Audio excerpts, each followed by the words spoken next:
మరి వేదికను అలంకరించినటువంటి చిరంజీవులు గారు, సూర్యారావు గారు, నారగోని గారు, మరి విజయ్ గారు, ఇంకా చాలామంది పెద్దలందరికీ కూడా శుభాభివందనాలు. ఈ రోజున మనం తీసుకున్న టాపిక్ ఏంటంటే బీసీ రక్షణ చట్టం కావాలి.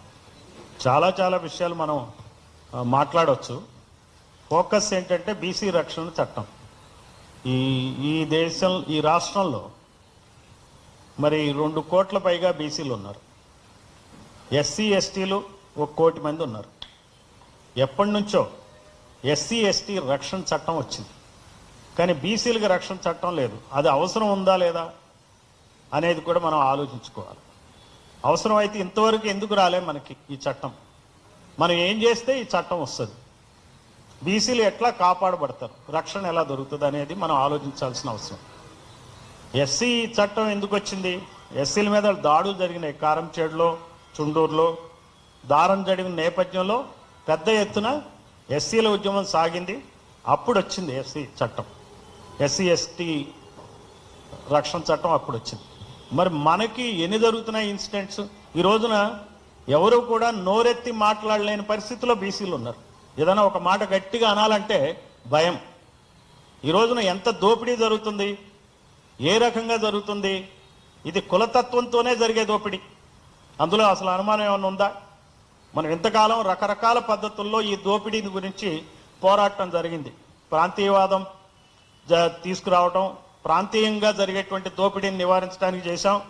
మరి నిజాం నవాబు కాలంలో జరిగిన దోపిడీని నివారించడానికి కూడా మనం కష్టపడ్డాం. ఇట్లా ఎక్కడైనా సరే దోపిడీకి వ్యతిరేకంగా మనం పోరాడుతూ వచ్చాం.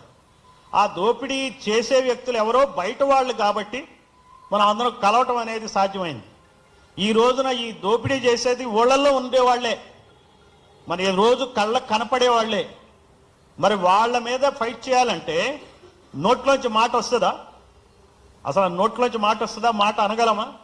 ఇప్పుడు గ్రామంలో రెడ్డి కానీ, ఒక కమ్మ కానీ, ఒక వెలమ కానీ చేస్తున్నటువంటి దురాగతాల గురించి మాట్లాడాలంటే ఆ నోట్లోంచి మాట వస్తుందా అండి? మాట రాని పరిస్థితి ఉందంటే అప్రకటితమైనటువంటి మన దగ్గర ఒక రకమైనటువంటి అణిచివేత ఉంది. అసలు పైకి ఎవరు చెప్పరు.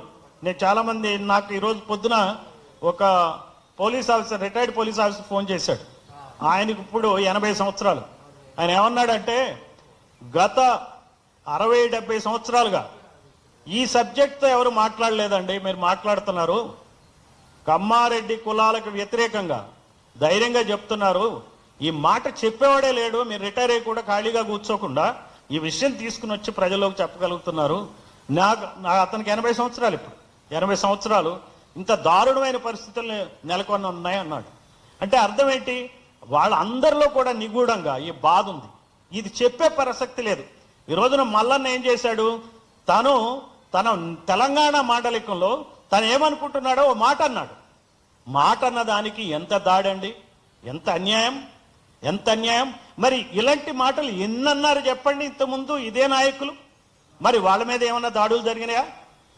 మాటల ద్వారా వాళ్ళు మాట అంటే మొత్తం రాష్ట్రం అంతా వణికింది కదా ఆ రోజుల్లో. ఈ రోజున మల్లన్న ఎవరో నాకు అవసరం లే. మల్లన్న ఒక ఎమ్మెల్సీ, మల్లన్న ఒక ఛానల్ నడుపుకుంటున్నాడు.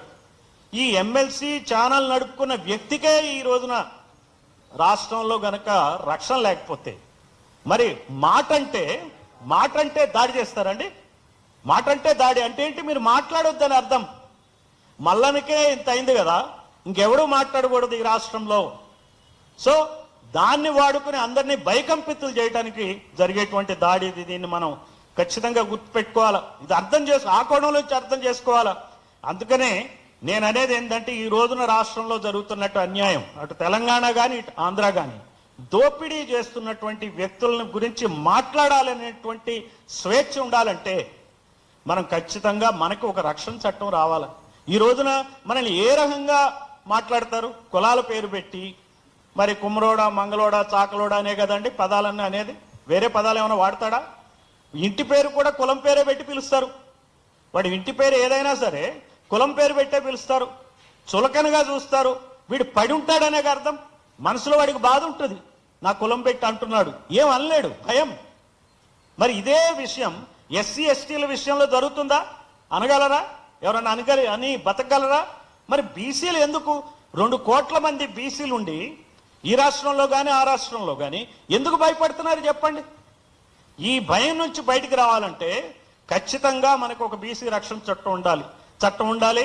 మనకి కులపరమైన దోషం ఉండకూడదు, దాడులు ఉండకూడదు. ఇందాక మిత్రులు సూర్యారావు గారు చెప్తున్నారు, బొడ్డుపల్లి శ్రీనివాస్ అని ఆయన బీసీ వర్గానికి చెందిన వ్యక్తి. మరి హత్య 2018లో జరిగితే ఇంతవరకు దాని మీద ఏం శిక్షలు పడినాయో ఎవరికి తెలియదు. మరి ప్రత్యేక కోర్టులు పెట్టుకోవాలా బీసీల మీద? ఈ రోజున బీసీల మీద జరిగిన దాడుల డేటా లేదు ఎక్కడ. ప్రభుత్వం నుంచి మీరు అడిగితే మీకు డేటా ఉండదు.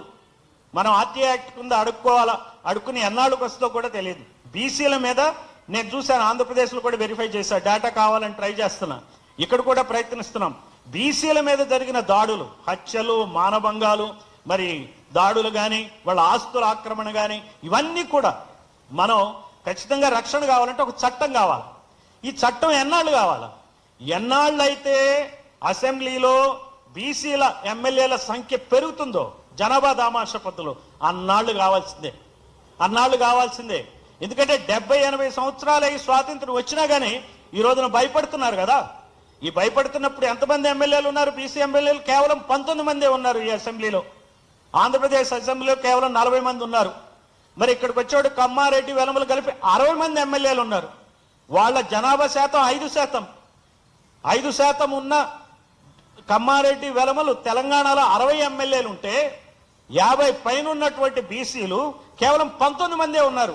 19 మంది మాత్రమే ఉన్నారు కాబట్టి రక్షణ లేదు. అది గమనించాలి మనం. 19 మంది ఎమ్మెల్యేలు కాకుండా 60-70 మంది ఎమ్మెల్యేలు ఉంటే రక్షణ చట్టాలు అవసరంలే. ఈ రోజున మల్లన్న మీద జరిగిన దాడి కేసులో అరెస్ట్ చేశారా? అంటే ఏంటి, అక్కడ నేరం జరగలేదా? నేరస్తులు ఎవరూ లేరా? ఎందుకు అరెస్ట్ చేయాలో చెప్పండి. కష్టమా అరెస్ట్ చేయటం? ఎందుకు జరుగుతుంది ఇది? బీసీలంటే చులకనే. బీసీల మీద దాడి చేసినా ఏం కాదు, ఎవడో మనల్ని ఏమి పట్టుకోలేడు.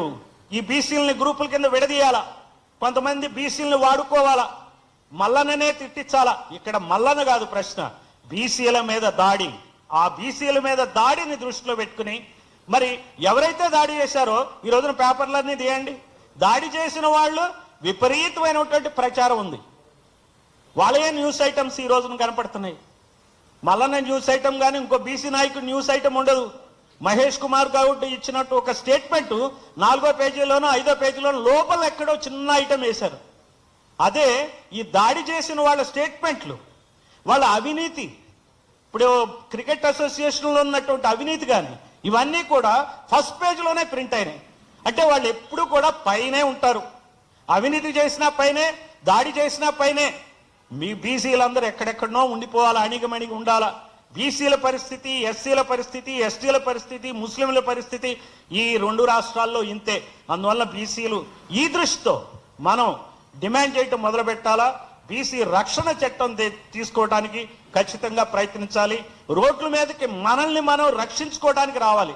మనకు కూడా ఒక ఐడెంటిటీతో ముందుకెళ్ళాలి. ఒక ఐడెంటిటీ కావాలి, స్పష్టమైన ఐడెంటిటీతో మనం ముందుకెళ్ళాలి. అది ఈ పార్టీ ఆ పార్టీ కాదు, ఈ సంఘం ఆ సంఘం కాదు. బీసీ అంటే ఒక ఐడెంటిటీ. దీనికి నేను సజెస్ట్ చేసేది ఒకటి, పెరియార్ మార్గం. పెరియారు నల్ల చొక్కాలతో నిరసన తెలిపి మొత్తం మీద బ్రిటిష్ ప్రభుత్వాన్ని వణికిచ్చాడు.